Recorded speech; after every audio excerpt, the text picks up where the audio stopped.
I think a lot of investors have a microwave mentality, and that is, let's actually get this heated instantly. We want this instant equity. We want this cash flow. We want it all. And I don't even know how many people come to us saying, well, what's your investment strategy? Well, I want a high cash flow, high growth property.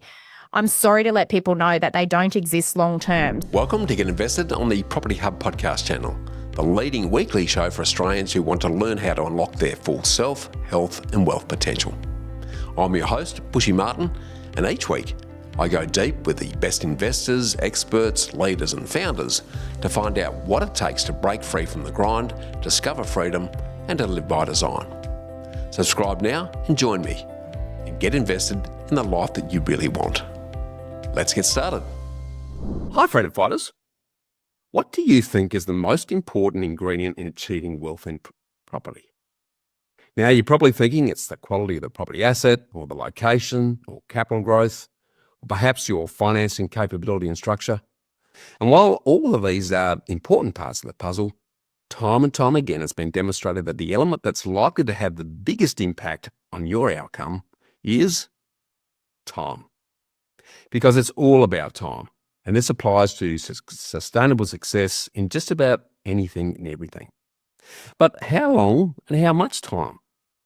Well, extensive research by multiple industry analysts, including my own investigations, repeatedly reveals that on average it takes an area 15 years or more to go through a full growth cycle. And yes, you may get rare instances where this may occur in 8 to 10 years, but this is the exception rather than the rule. So the old myth that keeps being perpetrated by so-called experts that are trying to get their hands in your pocket and sell the next get-rich-quick scheme is that properties double in value every 10 years. And for select snapshots of time and places that justify their story, this has occasionally been the case. But it's more luck than good management that creates a perfect property storm that results in these events. Now, the recent once-in-a-lifetime post-pandemic stimulus that poured petrol on property growth and resulted in the rising tide lifting all property value ships up to 70% over the last 3 years against the long-term average of 6.8% average annual growth is a case in point.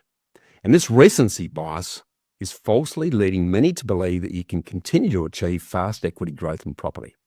But this is a property panacea that's now playing out in many locations, where the exceptional growth that was brought forward is now leaving many areas exposed to going sideways and in some cases backwards in the absence of new and ongoing growth drivers via new infrastructure, industry diversity and income growth.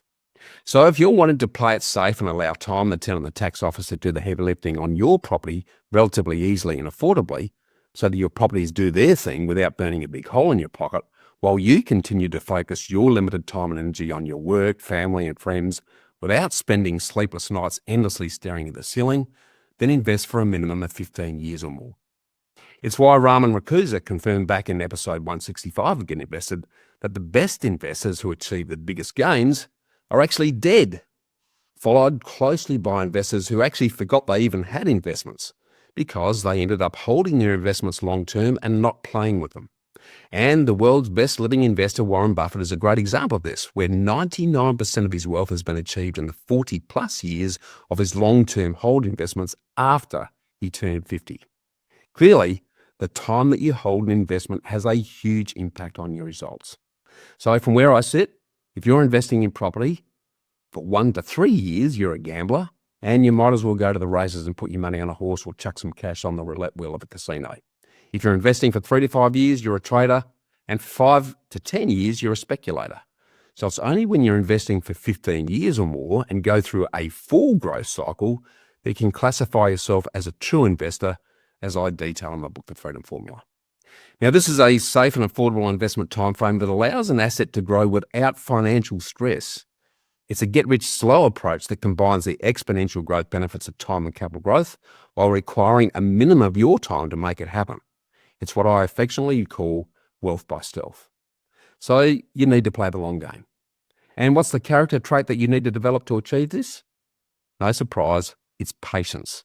A quality that's increasingly under threat in our instant iPhone everything world, where the benefits of delayed gratification have been drowned out by the dopamine-fueled need for speed and bigger, better, faster now.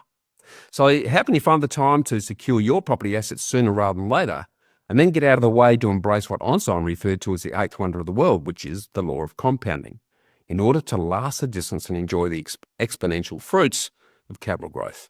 In other words, how can you make the time now to invest in assets that will use and take advantage of the time that you've got left in order to give you your time back so that you can enjoy the timeless fulfillment and freedom of doing what you want when you want?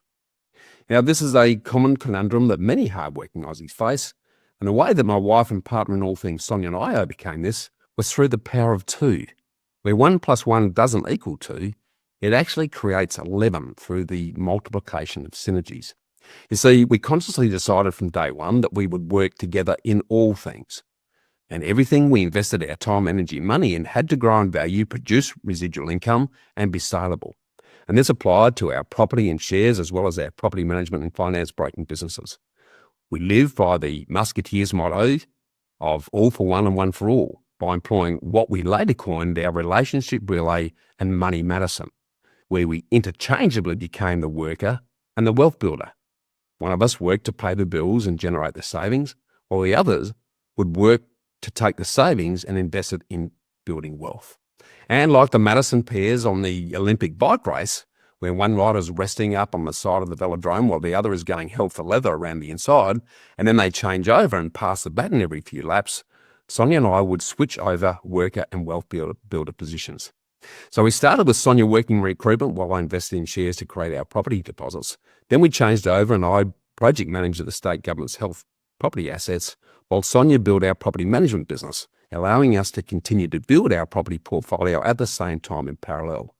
Once the property management business was profitable, I then started and built our finance broking business to further fuel our property acquisitions. That ultimately allowed us to sell the property managing business so that we could now work together jointly in our know-how property finance and strategy business. Now, while this relationship relay seems simple, it's definitely not easy, and it's a continual work in progress because living and working together 24/7 definitely has its trials as well as its many tribulations. But with the right mutual goals combined with common outlooks, attitudes, and expectations, the synergies created by the power of two are limitless.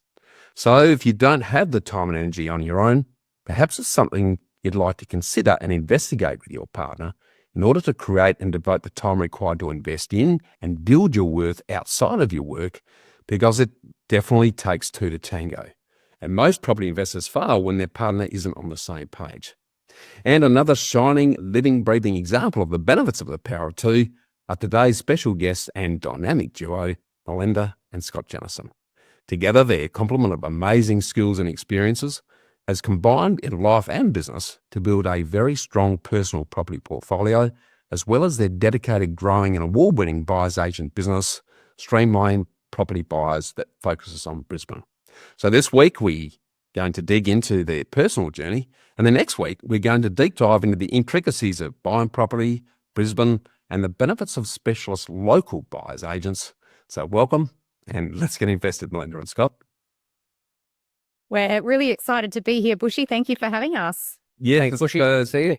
Been a long time coming. I've sort of been watching with interest your journey so far, and you've had another fantastic year with the new office and being awarded the Real Estate Institute of Queensland's Buyers Agency of the Year. So I love the hard work and dedication and attention to detail that you guys put into everything you do.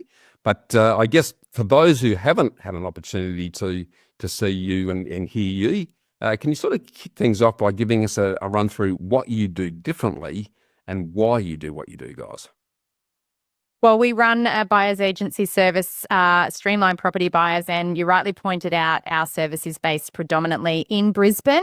Look, a bit about our background. I'm a Brisbane girl, born and bred. Scott's a country New South Wales boy, but we have lived together in Brisbane for the last 30 years or so. And we've built out our own portfolio within Brisbane through multiple asset classes, but not just that. We've taken a journey through residential and commercial construction. Our portfolio is built through residential and commercial assets. We relayed those skills into residential developments, and we felt that we had the skill set that was necessary to help others to take a similar journey to what we had taken. So that's sort of a little bit of a background. Sounds good. Anything to add to that, Scotty? Yeah, look, I think, Bushy, as Melinda touched on, our background through the construction side of it, and we've have pretty much worked together, even during the construction side of things. Melinda and I work together. Now straight into the buyer's agency side of things.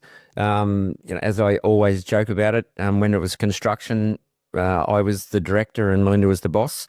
Now she's the director and the boss, but it works well for us. But just, I think having that skill set to move into something that we can help people with, that's probably where we got the passion to do what we do now. And it's not about us. It's about our clients, and our client comes first.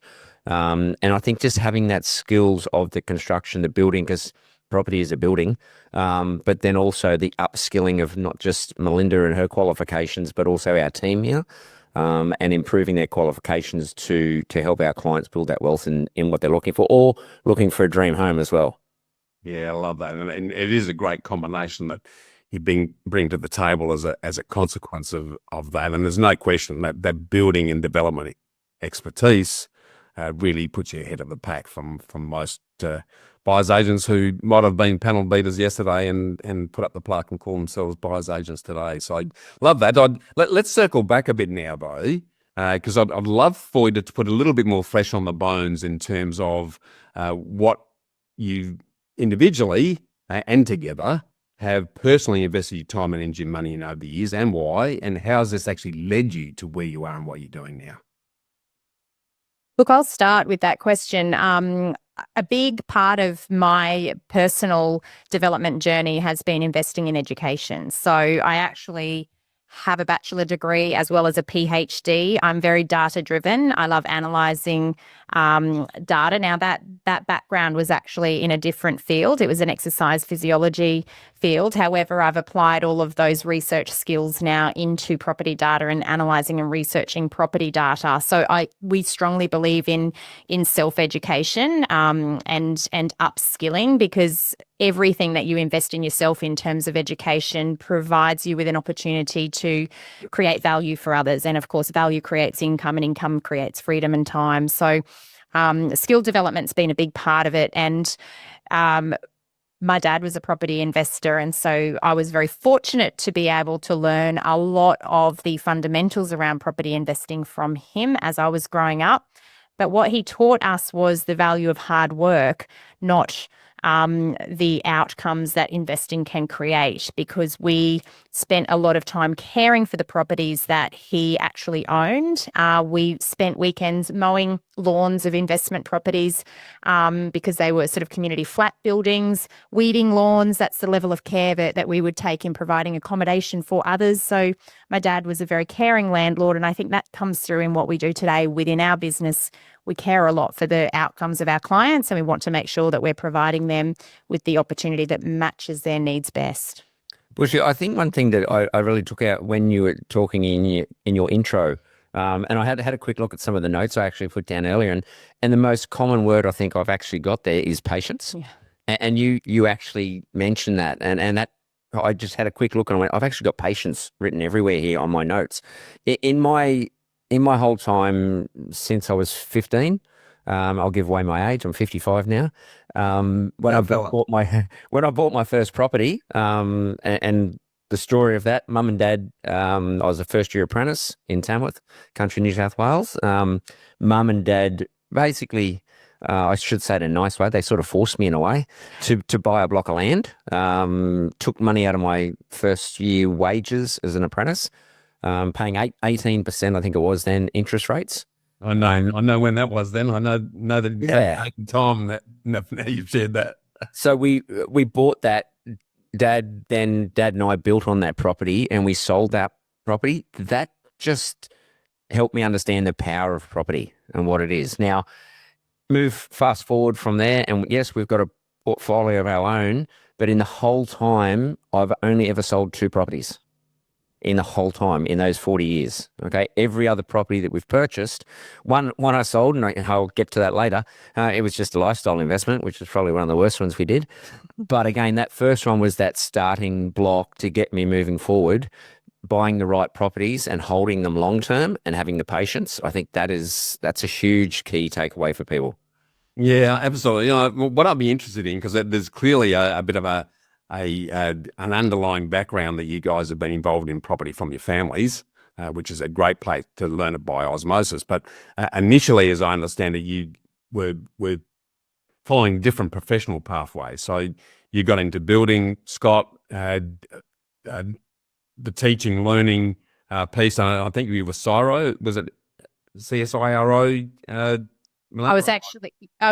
was lecturing at a university here in Queensland, at Queensland University of Technology. So I was an academic. Got it. Okay. So what I'd love to understand is how those two came together to actually make the decision to open a buyer's agency. Can you sort of talk us through that a little bit? Well, we met playing hockey, and I think that's a common thread that we have with you as well. I knew I liked you guys. I liked you guys a lot. So sport brought us together. We were both hockey players. Scott was a very talented hockey player. He's even been a participant at the Australian Institute of Sport. So we've got many ties in hockey throughout all of Australia and internationally as well. So our journey came together through hockey. After a short period of time, we actually bought our first home together, and I moved out of the family home with my mum and dad and moved into the first property that we purchased together. So I didn't have that step that most people take where I rented. That was the property that got our journey together started. Scott was a carpenter at the time. We renovated that property, and we decided that we wanted to upgrade to an area that was much closer to the CBD, which is where Scott's office was located at the time, and it was where my university was located. And so we sold that first property for a profit because we'd manufactured some strong equity in that. And of course, we had some time in the market to capitalize on some growth. And that was the springboard for us to get started and build a portfolio from there. Yeah, manufacturing the equity, I think, and that's probably I look at a lot of people I probably look at, maybe I'm getting older, Bushy, and I sort of say to some young people, they want the bells and whistles all the time. They want the brand, they want the top-notch finishes and all those types of things. We didn't do it that way. We bought something where we could see a future in it, or we could see opportunity in it. And yes, okay, being a builder, I was lucky to have those skills where I could put the nail bag on. We could actually do the renovations, a lot of it ourselves. And we could actually manufacture equity. We didn't, and I talk about this one as well, we didn't go out and buy lattes and mochas and all those types of things either.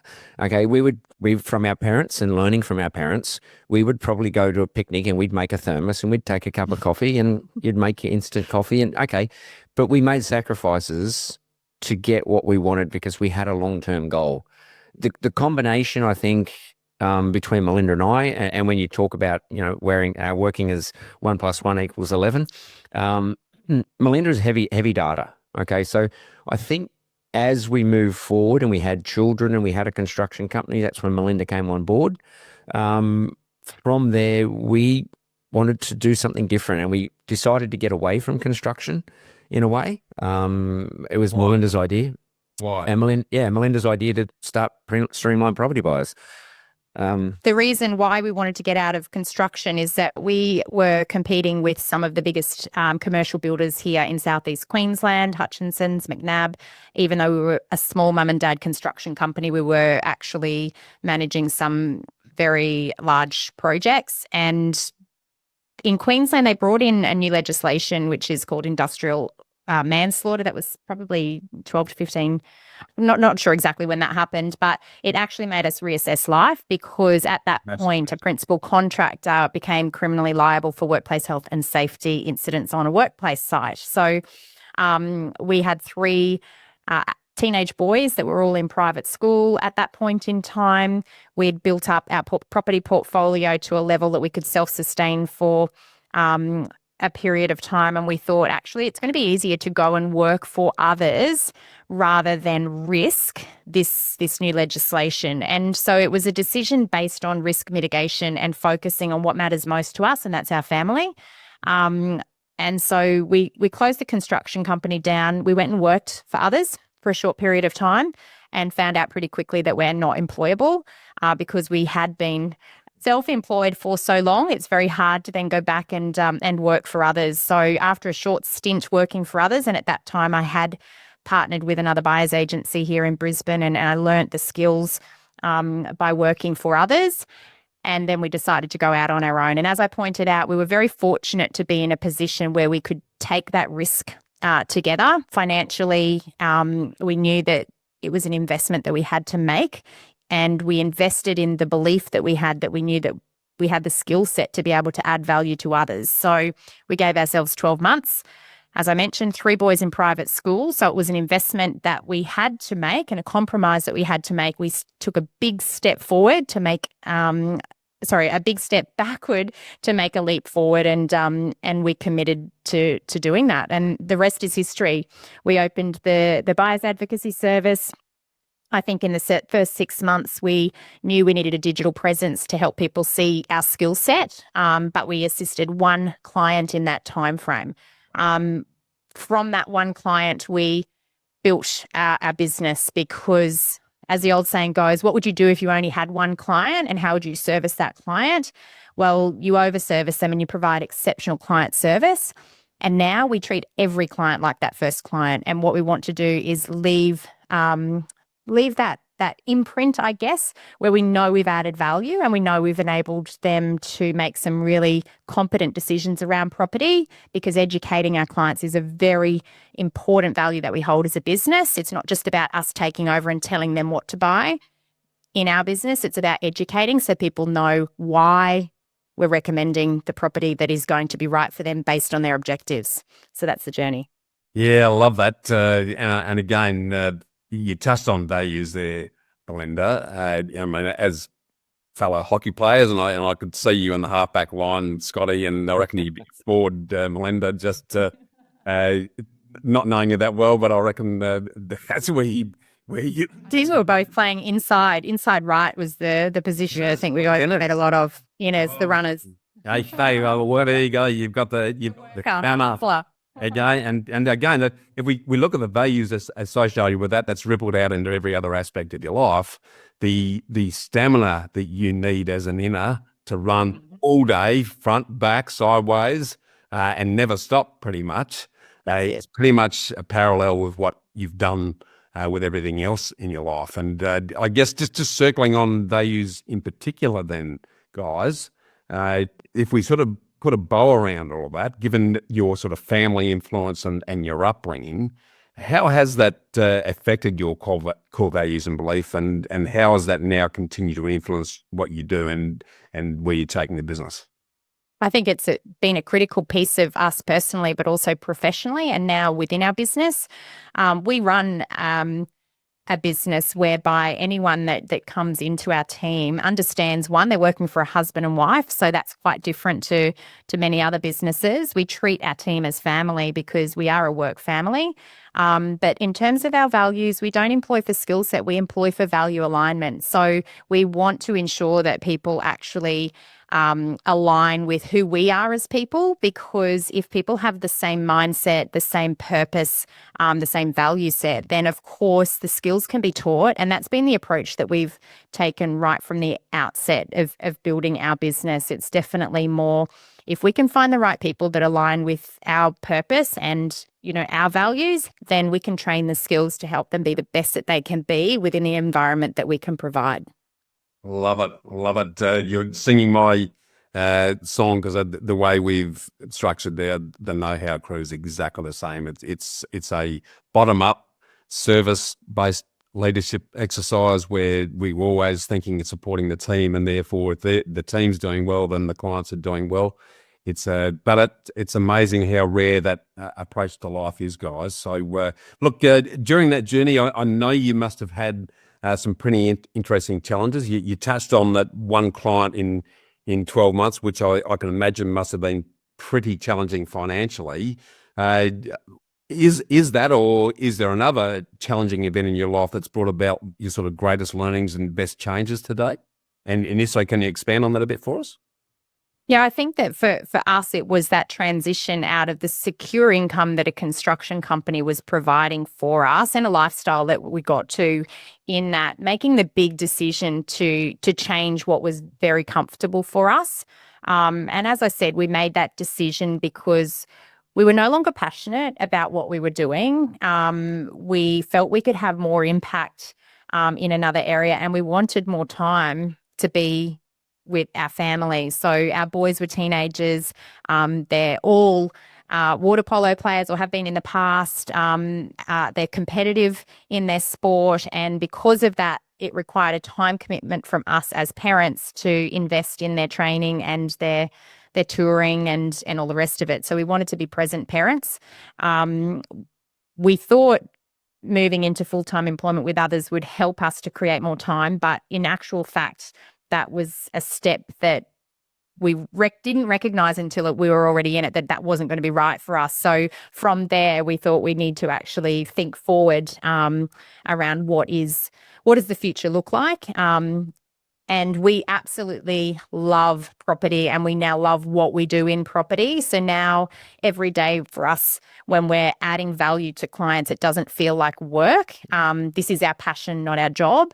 And I think because of that, it gives you the motivation to stay focused on what that long-term play looks like. And for us, it was the big risk transitioning out of something that felt comfortable because we wanted to follow our passion. I think adding on to that, Bushy, we are passionate people, and what we've done, what we've been taught by our parents, hopefully what we're teaching our boys, and I'm sure we have, is the respect and the care for other people. Whether it's at your work, and I know I can call it work, even though it's not really work for us. Whether it's your sport, anything you do, you give it everything, you give it 100%, and you commit to something, and you're respectful with what you do as well. There's a lot of that, I think, through life and through what we do especially in our industry. I always say to everyone that we're here to help people, either to buy their home that's going to create memories forever for their family, or it's going to improve their wealth, which will improve their life and hopefully help them. It's a massive, massive investment. And for people to get it wrong can really set people backwards.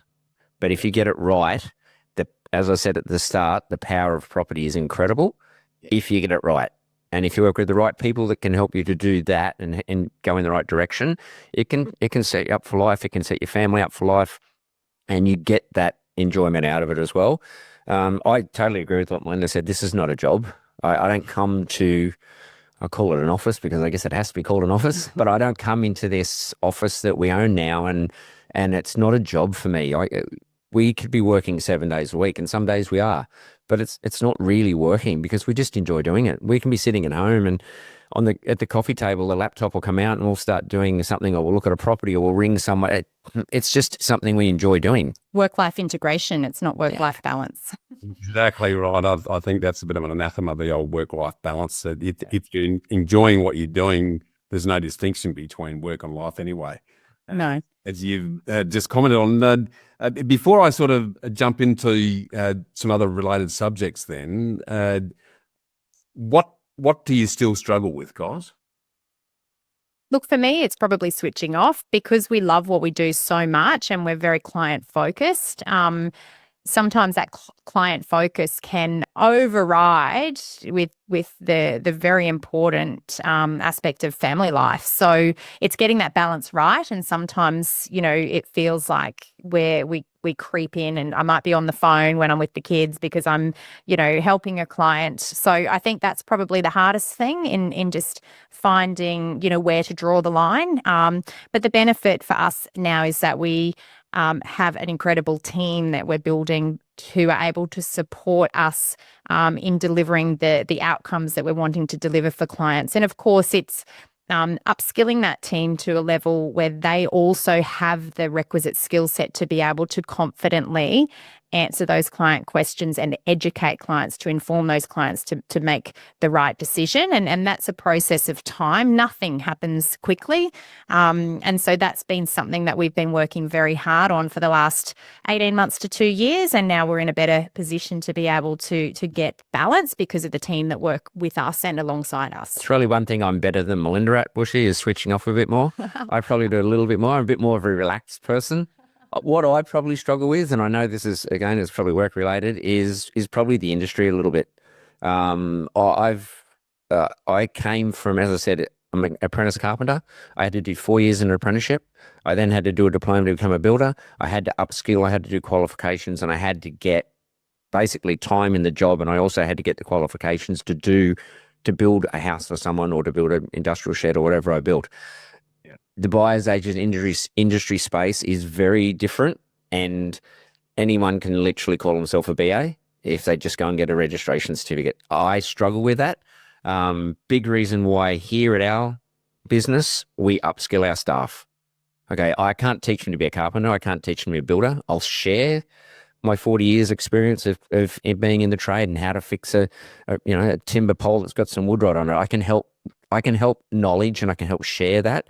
But the upskilling to be qualified property investment advisors and those types of things, that's something that we're really passionate about. And I probably struggle with the way that the industry's grown so fast and so rapidly. 100% agree. You can't buy experience. So, a 4-day course that you might as well cut off the back of a cornflakes packet and move from doing something completely different to being a buyer's agent this week. It scares the hell out of me too. So it's one reason why I think everyone who they use getting a good buyer's agent to help them select an outperforming property and reduce the stress on the whole process is to look at how long that buyer's agent's actually been in the game. Because sadly, pretty much anyone with a pulse could have done well in property in the last 4 or 5 years. It's what's happened long term that really proves the pie as far as that goes. So 100% agree with you on that score, guys. I want to circle now back to the old power of two that I alluded to in the intro. Can you tell us a bit more about the good, bad and ugly of living and working together, and how you actually make this work both personally and professionally? Yeah, obviously we need to set some boundaries, and we do that. If we're sitting in the sauna in the evening and I start talking about work, Scott will very quickly pull me up to say, this is actually relaxed time. This is not actually work time. So I think setting boundaries becomes really important. And also at work, the team know that we are a husband and wife team. So before we will engage anyone to work with us, they need to understand the environment that they are coming into. Because one thing we've recently done with our team, because we've had someone new join us, is disc profiling, so we can get an understanding of where everyone sits in terms of that behavioural assessment. Scott and I sit on the polar opposite in terms of our disc profile. For people that don't understand that, it's just an assessment of your natural trait. And we are the same at work as our behaviours are the same at work as they are at home. So there's no change for us. And for the majority of people who work in a workplace, they might be slightly different at home compared to how they present themselves at work. And that was true for all of our team. They're slightly different at home compared to the workplace. So I think even just in the profiling that we have conducted, you get what you see with Scott and I, and whether we're at home or at work, we are the same people. And I think we complement each other. Isn't the old saying opposites attract? We have completely different skill sets, and I think that clients value that. But we also, I'm much more objective. Scott's more subjective. I'm much more direct. Scott's more relationship based. So I think together it actually is 1 + 1 = 11, as you pointed out, because where my weaknesses sit, that's where Scott's strengths sit, and vice versa. I love it. The old yin and yang combination. It is. Because what you've just described there in different aspects is exactly Sonia and I. She's the heart on the head. But that combination produces much better outcomes for everyone. Yep. as a consequence of that. And I think the challenges we had early days before we worked it out was to have very clearly defined roles within the business and to stay within our lanes, so that was much clearer for the other people in the business than it was for us, because that's where it gets tricky. It's like, okay, well, who do I talk to about this? If it's quite clear between yourselves and then communicated to the rest of the team, then it works extremely effectively. And I'm assuming that that's exactly what you guys have done so well as also. That's right. Very defined roles and direct reporting lines, so people are very aware of who they need to speak to for what support they need as they're developing as human beings in our business as well. That happens at home a bit too, Bushy. Our boys know who to ask for things. if it's they want something, they'll probably go and ask Dad. And Scott's now got into the habit of saying, "Have you spoken to your mum?" Now I say, The same here about this. He used to say the same thing. Have you spoken to Sonia yet? Because whatever she said is what's going to happen. No, I love that. Well, let's jump into the property journey in a bit more detail for you personally now, if we can. And I'd love for you to get into the nitty-gritties a little bit and share with us, without getting too specific, but what did you do, when and why? What were the challenges that you had to overcome? What worked and what hasn't? And what have been the learnings out of what you've personally done in property? I think I'll start. So I highlighted earlier that we purchased our first property together as our first home.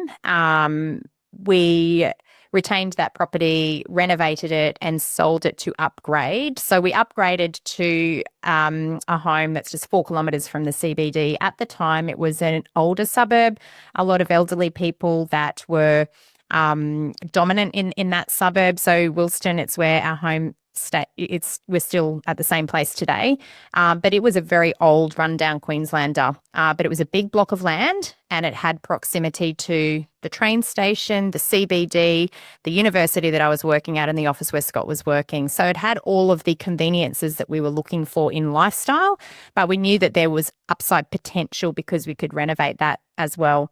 For us, I think retrospectively, the best decision we've ever made in property was that purchase. Yeah. So this was back in 2001. We paid less than $300,000 for an 810 square metre unrenovated property in Wilston, which is just 4 kilometres to the north of the CBD. And the equity uplift that we were able to obtain from strategically positioning ourselves in that market, and then not only the land and the location that drove the capital value, but the equity that we were able to manufacture because of the renovation that we've done. And by the way, I think we've done 3 renovations over that period of time, which is great because you can never change the location, but you can always change the house. And it's another motto that we live by.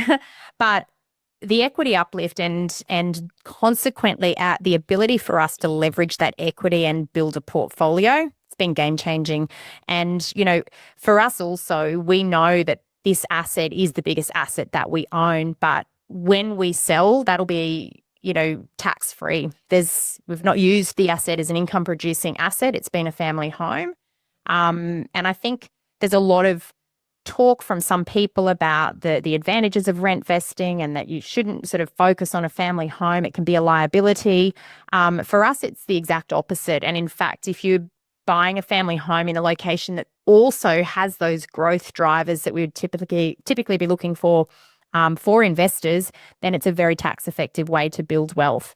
And I think over the years, there's been different rules around, how to leverage and financing regulations, etc. We used to borrow off the equity without proving serviceability. So we were very aggressive when we were younger in building out a portfolio. I think at one point we said, let's just acquire one asset every 2 years.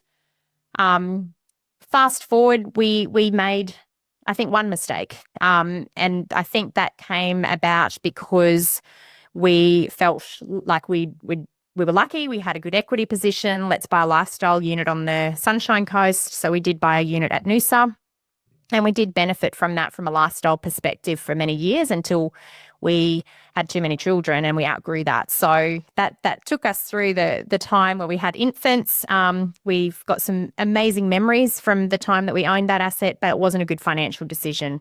So I think that we bought it as an opportunity to continue to build wealth, but very soon realize this is actually not an asset that's going to help us build wealth. This is a lifestyle asset. And we made the decision about 7 years after we owned that to offload that because we could continue to rent out the lifestyle assets when we chose to go to the coast, but we wanted to actually reinvest that money into something that we felt was more in line with our long-term goals for wealth building. So that was the only mistake. And I think since then we've accumulated residential properties inside and outside of super, as well as within trust structures, commercial properties, and more recently, properties that are within trusts that will assist our children.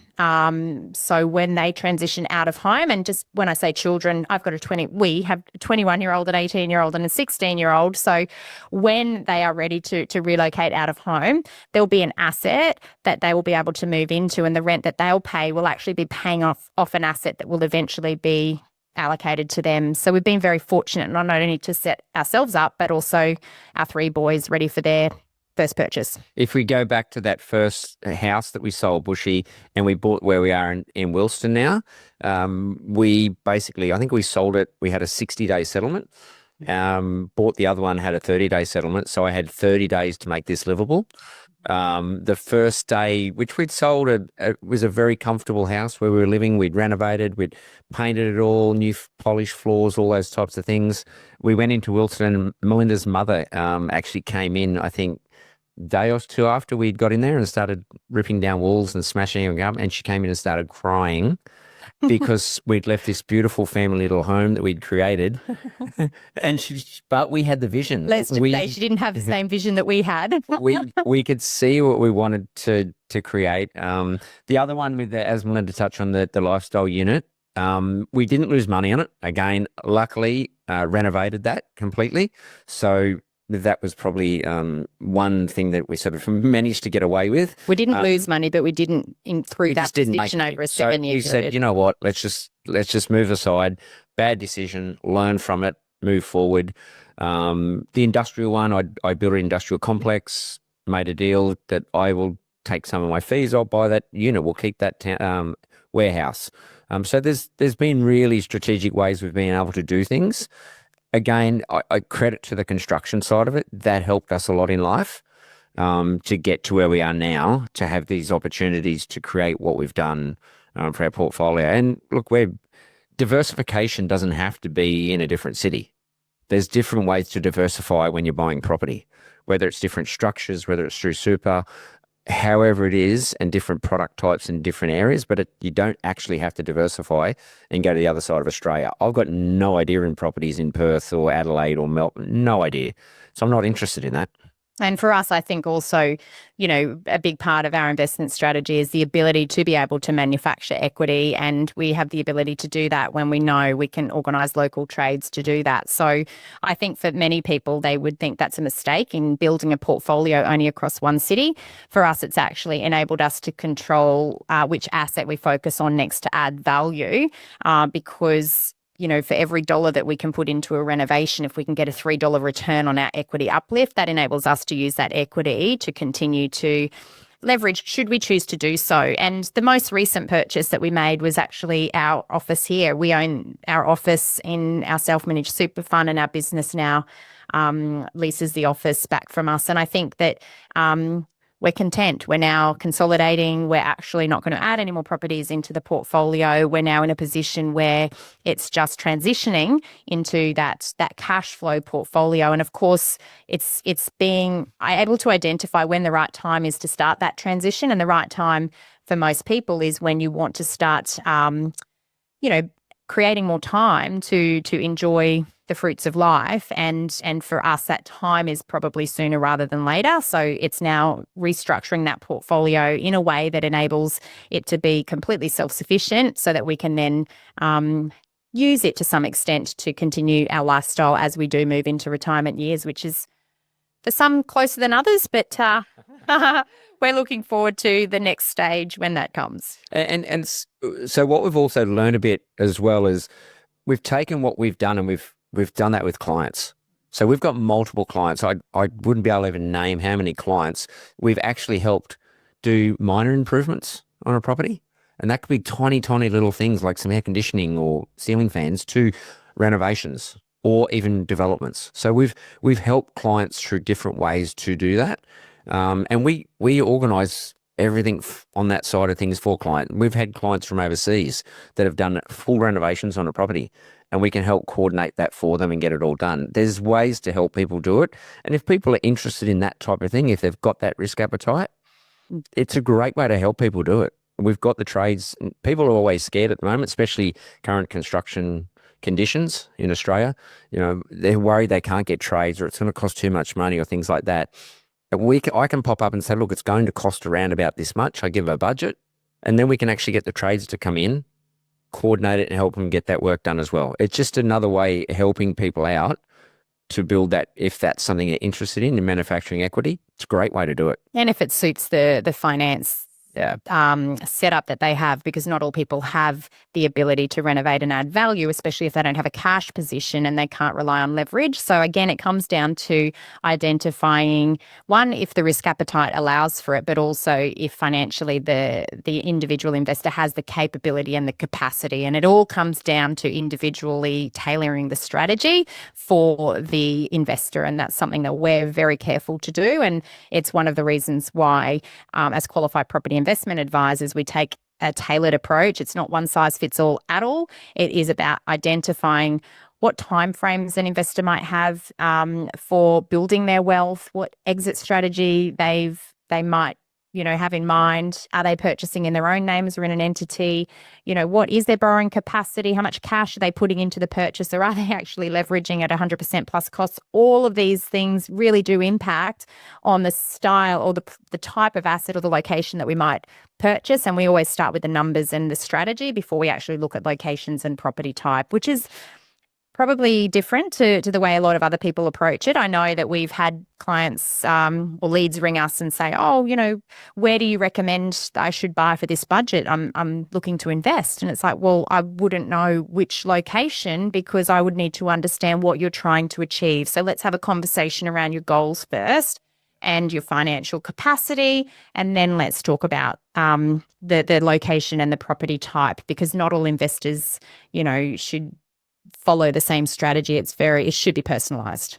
Absolutely. And I mean, I love what you've did. There's so much to unpack with what you've both just shared there. But if I was to sort of, I guess, emphasize a few of the key points for those that are listening in, what I love about what you've done both business-wise and personally, there's a very clear vision.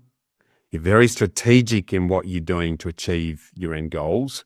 You've treated every property, with perhaps the exception of the one in Noosa, as an investment property. So it might have been your owner occupied, but you had very clear intentions on what you were going to do to manufacture equity and then use that equity to contribute to the growth of your portfolio.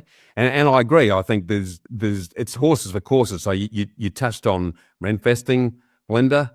I think rent vesting is relevant for people who just physically can't. If you're living in the center of Sydney and you can't get into your own occupied, then rent vesting makes sense to be able to use what you have to buy a property somewhere else, at least get you started on the journey. But don't ignore the owner occupied or principal place of residence as an investment opportunity because of, one, the ability to manufacture the equity, two, the capital gains tax-free treatment of that property at the end of the journey, which can also contribute significantly to the end game. So I love the way that the vision, the strategy, and treating everything that you're doing in property as an investment, and then matching that with what is the individual needs of the person that you're helping, and then having the skills amongst yourselves to not only just buy a set and forget property, which a lot of buyers agents do. They find the property, settlement, see you later, seagulls, pretty much, fly out, never hear from them again. What you're able to do is assess not only the property as it is, but what is the potential of that property? Can we actually manufacture some equity in that property, given that we are moving into tighter property conditions in the years ahead, that then leverage off your skills, Scott, to be able to project manage that process and give the investors confidence that they can get the work done at a cost that's going to work within the overall cash flowing and performance of the property. So in a nutshell, you've really but I guess linked what you've done together outside of business with what you can now do to others in the business, and some really important lessons that came out of that. Let's jump forward now. Then, given we've got a pretty good view of the past, and given your strategic approach to everything, where do you see yourselves in 10 years from now, and what does that look like, and what are you doing to make that happen? I've got to be careful where I go here. I could be overseas in Europe somewhere, Bushy. Look, there is an age difference between Melinda and I. Not that age really matters, but no, age is nothing, mate. As she said, someone will want to retire before the other one. Family's huge for us. Like, it's number one. Yeah. Guaranteed 100%. Family comes first, no matter what. We say that to our staff. You know, if one of our staff's got a family issue, we say family's first.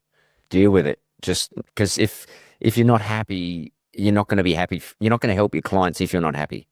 Okay, if someone's trusting you to invest money, you got to enjoy it. You got to love what you do. You got to be passionate about it. You got to have fun doing it. Otherwise, you're not going to give it 100%. So, you know, family is a huge choice for us. In 10 years' time, I hope our brand has expanded, and I hope that there's a brand out there that people can trust when it comes to buyer's agency. I think, as I touched on earlier, with new people coming in and the way the industry's changed, I think our future vision for our business is the way that it should be. And I think will change a little bit of the industry, the way that we're looking. Watch this space. That'll hopefully happen sooner rather than later. But I think keeping up that quality of service, things like that, we'll still want to be involved. We won't be able to let go of it 100%. We've got boys that are getting older. They'll probably want to move out of home.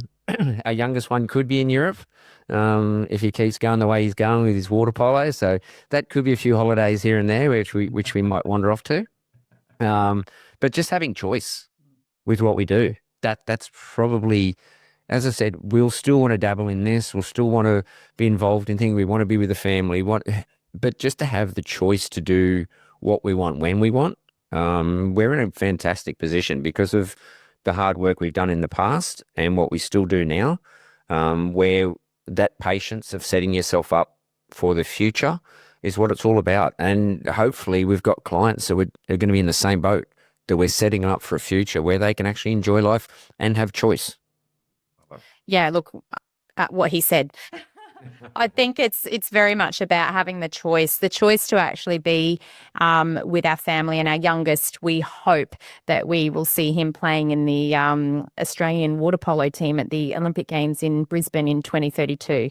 So that's his goal, and we'll do whatever we can to support him between now and then. So in 10 years' time, it'll be 2 years after the Olympics, perhaps he'll get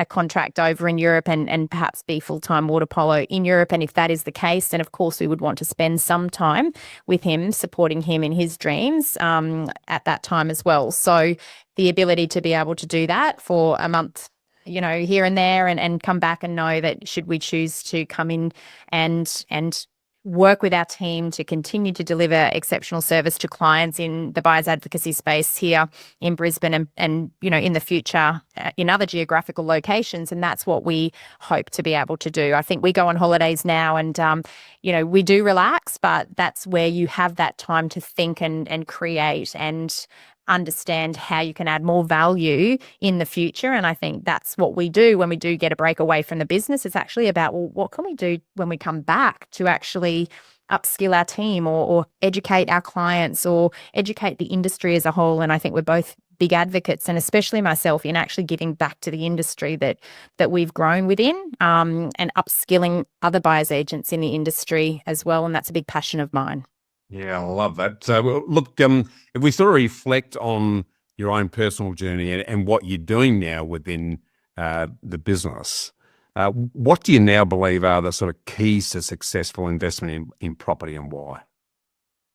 I think that it's actually matching the strategy to the person, because not all properties are going to be suitable for the same investors. So understanding the personal goals and the objectives that each investor is trying to achieve and matching the strategy, but also just having the skill set. And because we've personally and professionally worked through multiple property cycles throughout our lifetime, what some people might advocate as being a great investment in a particular type of market or when interest rates are at a particular point in time may be very different when you're projecting forward into the future. And I think a big part of what we do is help clients to reflect based on experience that actually what's happened more recently, as you pointed out, this is not normal. This is abnormal. So let's actually look a little bit further back in terms of how it could normalize. So when we're looking forward and projecting, and something we do with all of our clients is actually project over a 30-year period, how can this asset really perform over 30 years? If we focus on cash flow now, what do those numbers look like?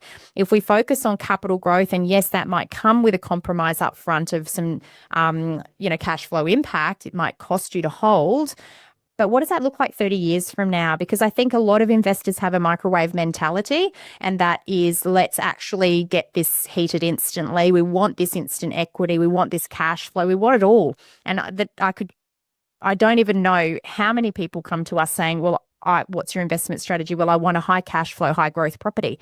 I'm sorry to let people know that they don't exist long term. So the reality is that it's getting the balance of cash flow and growth right for the individual. And a lot of that's going to depend on how they've structured, whether they're buying in their own name, what their taxable income might be, where they are in their investment journey, how long it is until they reach that income phase, and what other assets they might own. Getting the structure right, getting the investment selection right is actually going to lead to better long-term outcomes. And that's something that we're personally very passionate about. Just one other thing on with Melinda's too. One thing we do here, and whether it's a little secret or not, be conservative. Okay. When you're doing predictions, don't overpredict. Don't overpromise and underdeliver.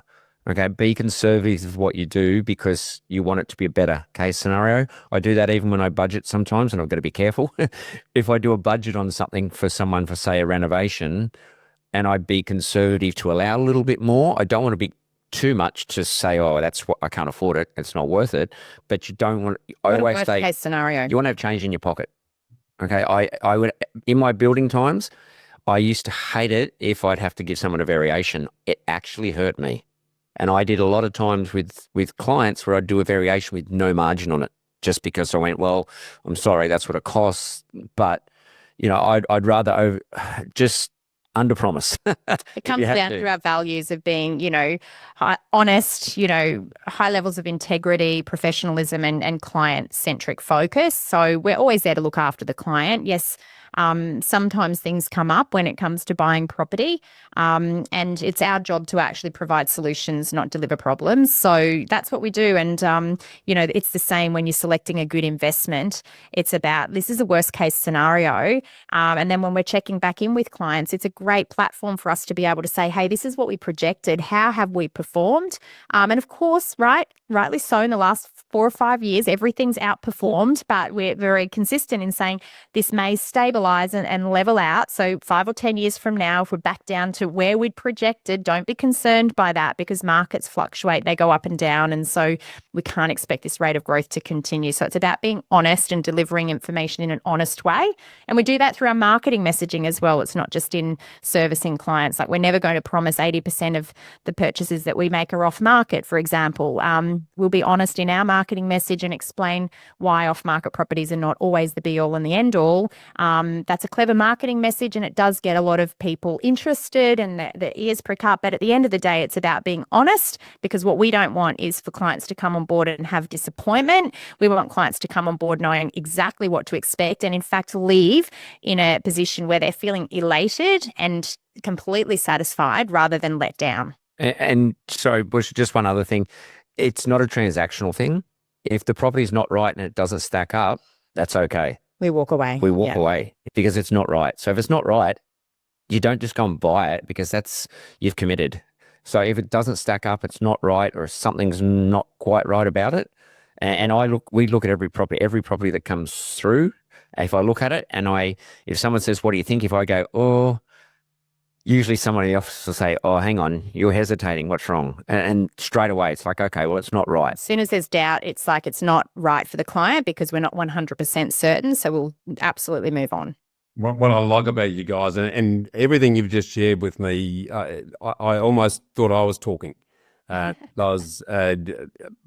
Literally everything you just shared is the same approach that I personally have. So it's very refreshing to talk to people who have that approach, because on the property front, Scott, just picking up on what you mentioned there, a good buyer's agent from my perspective, because this is my own view, I'm looking at reasons to say no, and it's only when I can't say no that I'll consider saying yes. What you've just shared with me is a real reinforcement of that approach, and it's such a rarity sadly in the buyer's agent fraternity that good operators like yourselves can often get drowned in the deluge of others who are just tick and flick. But what I also love about and knowing what you do underneath this, that you're probably the only buyer's agents that I'm aware of who really and truly actively use to its full extent property investment analysis software, because you use the same software that I use to analyze the future performance of the property on a worst case basis. Like you guys do. We look at that and put belts and braces on it, because if, planning for the worst and expecting the best, if on worst case it looks reasonable, then you can be confident that the reality is actually going to be better than that. But very few people go down to that level of working out how much is a property going to cost me in year 1, 3, 5, 10, 15, up to 30. And on conservative analysis on costs and also projections, where's the equity going to end up in that property? Very few people do it. They talk about it and they have motherhood statements around the whole exercise, but getting down to the nitty gritties of looking at worst, best and likely case scenarios is something that very few people in the industry do, guys. So I really appreciate you sharing all of that. But hey guys, I guess what I'd like to do now, we've only scratched the surface, and we'll dive into a lot more of the details of the exercise in part 2 of our discussion. But as you probably know, I always get around to what I affectionately refer to as the ambush bushfire lightning round, where I give her the blindfold and cigarette and jump into 4 quick and dirty questions that everyone likes to hear. First of those, what superpower do you wish that you had, and why? Oh, I love the movie Back to the Future. So I would probably say I'd love to be able to move in time a little bit, whether it's going forward or back in time. I think that'd be pretty cool. Whether it was the movie that influenced me on that, I don't know. Love that. What about you? And I'd like to be telepathy. I'd like to be able to read people's minds, because I think that would be a huge advantage as a buyer's agent, to be able to really understand what a sales agent might be thinking, and also what our own clients might be thinking at any point in time. So that's mine. Brilliantly said. The old Back to the Future exercise. It's funny you should mention that, Scott, because I was talking on a podcast the other day around where I think 2025 is going to head. And I said, if you're going to name it as a song title, I'd be using the theme of Back to the Future for 2025. So that's a pretty apt description. Second question, guys, if you could have a coffee with absolutely anyone, whether it be alive or dead, who would you choose and why?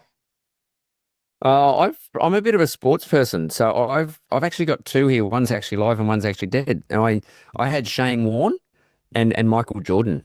I think they're pretty cool. Yeah. No further explanation required on that. What about you, Melinda?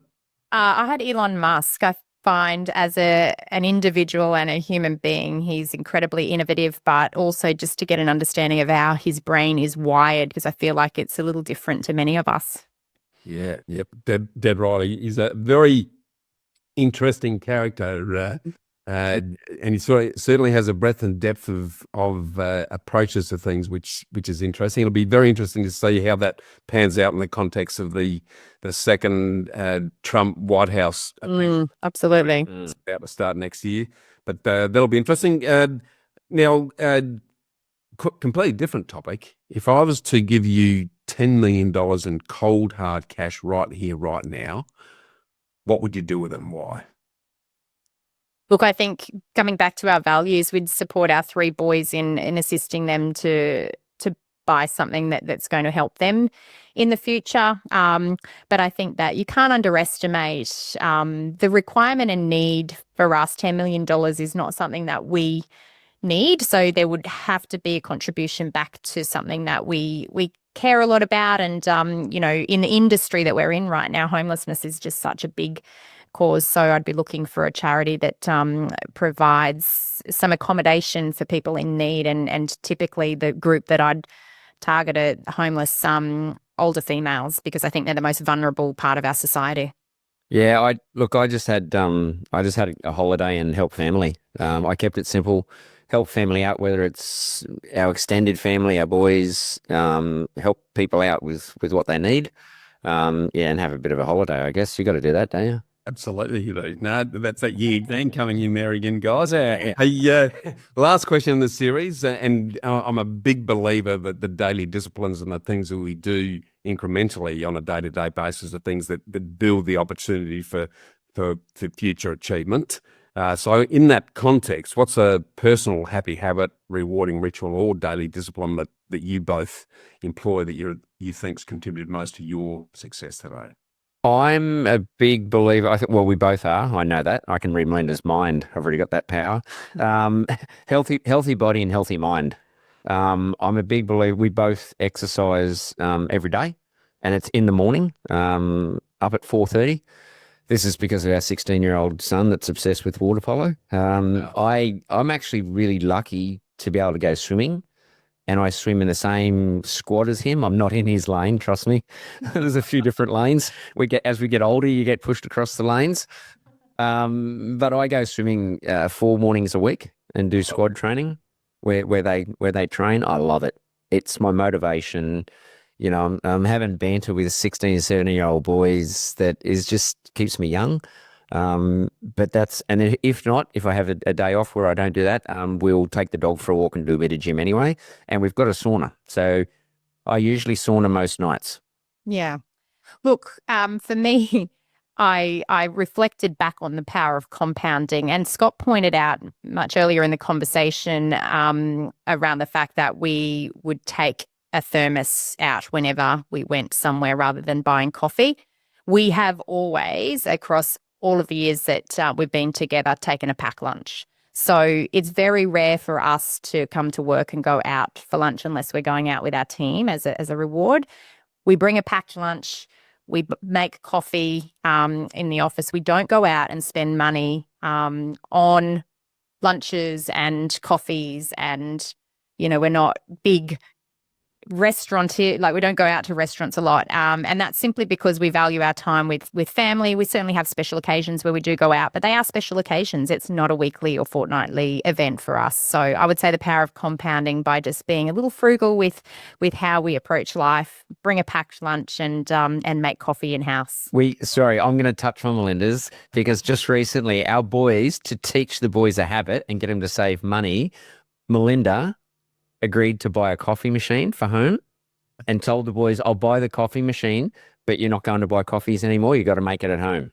And you know what? They make the coffee at home and they're saving. It's wonderful. I don't think they realize how much money they're saving. Massive. But they're saving their money because they're not going and buying coffees all the time. They get up, they make a nice coffee in a good coffee machine, and she's happy now. Yeah. Saving the money.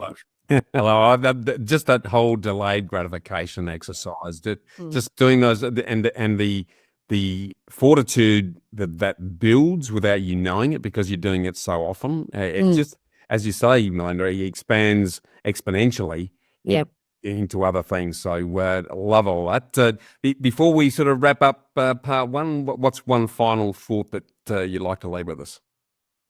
Look, I'm just going to say the power of compounding. We've talked a lot about patience. We've talked a lot about those decisions that we make along the way. It's something I share with my team in terms of our activity today is actually leading to client results, you know, next month or next year. It's what we do today that matters most. And for investors, it's actually the decisions we make today that are contributing to where we're going to be 20 or 30 years from now. So make the right decisions today, and you should be able to live more comfortably in the future. Yeah, and I probably mine is very property related. And I get this a lot when people talk to us. They wonder whether to wait for a while and save a little bit more money, or should they invest into property? And I quite often say to people, if you can afford to buy now, buy now. Don't look in that revision mirror and say, I should, because I think every single person that, if they're into property, will say, I should have bought more, or I should have bought that one, and I missed out. But buying in the right property, in the right locations, all those things, we need to tick all those boxes. But if you can afford to do it now, don't Don't waste the time, because time will keep ticking. It's not going to stop. 100% agree. I often say, guys, that it's never about when, it's because you should buy every time you can, but it's more about what and where you buy. But I also talk about, I've had instances where we've worked with people who were all on the starting blocks and for whatever reason didn't happen. And then they come back 10 years later and then started the process. And I've actually done the calculations using the software that we spoke about earlier that demonstrated that a 10-year delay has cost them millions of dollars. And if you break it down into how much they cost themselves a week by delaying the exercise, it's around about $4,000 a week in lost equity that they've done just by delaying that decision. So some very good points made there, guys. Look, I feel like we could talk for hours, and I'd love to. But for part one, I'd really like to thank you for taking the time to share the ins and outs of your personal journey. And before we close, if anyone would like to explore your inspiration information further in terms of how the power of two might work for you, or you'd like to ask me any questions preventing you from investing in or achieving your property future, then feel free to book in with me for a personal solution sessions by clicking the link in the show notes, or by going to knowhowproperty.com.au, hitting the purple book appointment button in the right-hand corner of the homepage, and then selecting the personal solution session option so that we can then spend a dedicated hour and you can tap into my 40 years of property and life experience to help you solve your property financial strategy challenges and blockages. And if you'd like to mix it with other like-minded investors in a very safe, relaxed and no-pressure environment, join us on our Property Hub Collective Facebook community, again by clicking the link in the show notes, and we look forward to connecting with you and continuing the conversation there. We now look forward to part 2 of our deep dive chat with Melinda and Scott in next week's episode, where we're going to unpack the whys and wherefores of all things about how to buy property properly.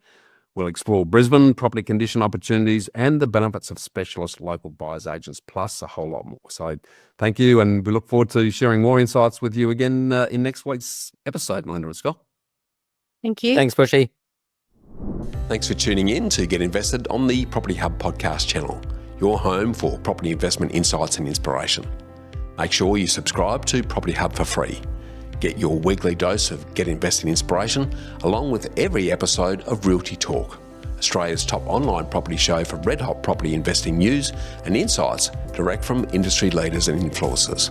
And finally, I'll see you next time.